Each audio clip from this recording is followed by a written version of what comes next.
hindi na nakapalagpang 3 drug suspect matapos maaresto sa kinasang bypass operation ng mga otoridad sa Sarangani Province.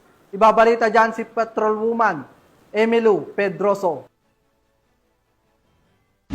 Ang 3 drug suspects ay isinagawang buy-bust operation ng PIDEA 12 Sergeant, Provincial Drug Enforcement Unit, Sarangani Police Provincial Office at Malungon Municipal Police Station bandang alas 8 ng gabi sa Barangay Malandag, Malungon, Sarangani Province nito lamang ika-11 ng Oktubre taong kasalukuyan. Kinilala ni Police Brigadier General Arnold P. Argente, Regional Director na Police Regional Office 12 ang mga suspect na sina alias Lu, 45 taong gulang, may asawa, mekaniko at residente ng Barangay Malandag, Malungon, Sarangani.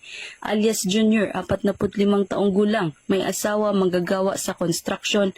At alias Jokjok, 38 taong gulang, may asawa, magsasaka na kapwa, residente na General Santos City. Nakumpiska mula sa mga sospek ang 8 heat-sealed plastic sachet na naglalaman ng pinaghinalaang shabu na tinatayang may bigat na 8 gramo at tinatayang nagkakahalaga sa 54,400 pesos.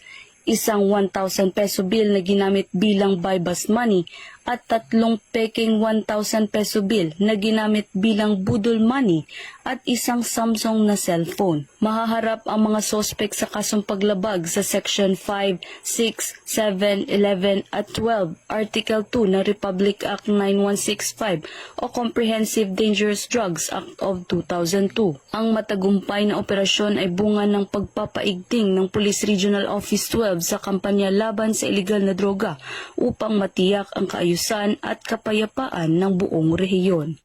Mula dito sa Police Regional Office 12, General Santos City, ako ang inyong Police News Correspondent, Patrolwoman Emilu Pedroso, alagad ng batas, tagataguyod ng balitang pulis.